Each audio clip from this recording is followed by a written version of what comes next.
100 करोड़ के साम्राज्य में क्या क्या था, क्या क्या इकट्ठा कर रखा था, जिस पर अब योगी का बुलडोजर पहुंचा है। आरोप बहुत संगीन है, ये आप देख रहे हैं। योगी का एक्शन हुआ तो झांगुर का काला साम्राज्य सामने आने लगा।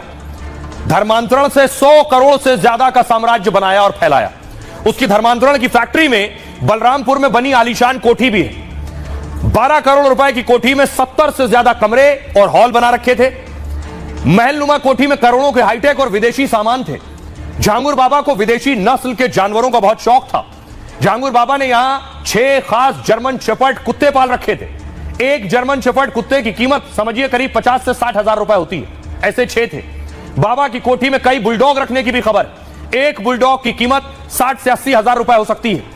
और इस तरह 5 लाख रुपए से ज्यादा के ट्रेन डॉग्स थे, ताकि कोई उनकी कोठी तक आने की हिम्मत न कर सके।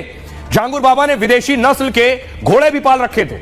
योगी के एक्शन से पहले उसके गैंग ने कई घोड़े गायब कर दिए। प्रशासन को कार्रवाई के दौरान एक सफेद रंग का घोड़ा मिला, लेकिन बताया जाता है कि ऐसे 8 से 10 विदेशी घोड़े थे इस कोठी में। इन घोड़ों की कीमत 80 लाख से 1 करोड़ रुपए तक बताई जाती है, यानी करीब 10 करोड़ रुपए के सिर्फ घोड़े मौजूद थे। कोठी में विदेशी मार्बल से खास अस्तबल बनाया गया था। इस अस्तबल की कीमत 50 लाख रुपए से ज्यादा थी, यानी जहां घोड़ों को रखा जा रहा वही 50 लाख में बना था। 15 बाय 15 फीट के संगमरमर के टाइल्स लगा किचन था, यानी जितना बड़ा किसी कोठी का बेडरूम होता है उतना झांगुर बाबा ने कोठी का किचन बना रखा था। किचन के बराबर आकार का एक मिनी पावर हाउस बना रखा था। करीब 50 लाख की कीमत से दर्जनों इन्वर्टर यहां लगे थे। झांगुर बाबा के बाथरूम में विदेशी ब्रांड के सामान मिले हैं और बाथरूम में इन सामान के साथ साथ पुलिस जांच कर रही है और क्या चीजें इस घर में मौजूद थी। ऊपर सोलर पैनल भी लगे हुए थे। आइए अब आपको सुनवाता हूं, सुनिए जरा क्या कुछ कह रहे हैं रविदास मेहरोत्रा और योगी आदित्यनाथ। अवैध रूप से धर्मांतरण करवाने का काम कर रहा था, तब प्रदेश सरकार ने कार्रवाई क्यों नहीं करी? समाज को भी टूटने नहीं देंगे।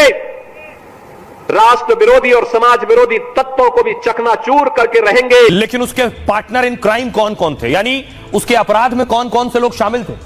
ये जिस महिला की तस्वीर आप देख रहे हैं, इनका नाम नसरीन है, पहले इनका नाम नीतू था।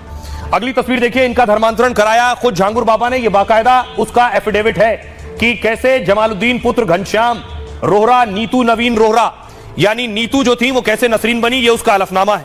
लेकिन नसरीन के जरिए ही झांगुर बाबा ने अपने पूरे रैकेट को फैलाया है।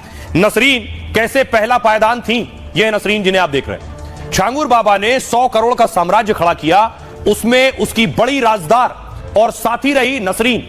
बलरामपुर की नसरीन पहले नीतू नवीन रोहरा थी। झांगुर बाबा के संपर्क में आकर मुंबई और दुबई पहुंची। 2015 में अपने पति के साथ उसने धर्मांतरण कर लिया। झांगुर बाबा ने नीतू को नया नाम और बड़ा काम दे दिया। पहले झांगुर बाबा ने उसे धर्मांतरण गैंग का सदस्य बनाया। अपने काम से जल्दी ही उसने झांगुर का भरोसा जीत लिया। वो गरीब हिंदू लड़कियों से दोस्ती करती, मदद का झांसा देती, फिर उन्हें पीर बाबा यानी झांगुर बाबा से मिलवाती थी। खुद का उदाहरण देकर कहती कि मुस्लिम बनने से जिंदगी बदल गई, मुस्लिम बनोगे तो झांगुर बाबा तुम्हारे साथ भी चमत्कार कर देंगे। इस तरह दर्जनों लड़कियों को उसने धर्मांतरण के जाल में फंसाया। नसरीन इतना बड़ा रैकेट चलाने लगी कि बाबा विदेश भेजने लगे।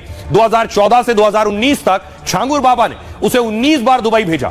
धर्मांतरण के साथ नसरीन विदेशी फंडिंग के नेटवर्क से जुड़ी और 5 साल में उसके लिए 40 से ज्यादा देशों की यात्रा की। झांगुर बाबा नसरीन को अपनी गर्लफ्रेंड की तरह रखता था। बलरामपुर में करोड़ों की कोठी उसने नसरीन के नाम कर दी थी। करोड़ों की विदेशी फंडिंग भी नसरीन के अकाउंट में ही होती थी। यहां तक कि जब योगी की पुलिस ने झांगुर बाबा को अरेस्ट किया तो नसरीन 70 दिन से उसके साथ होटल में ही रह रही थी।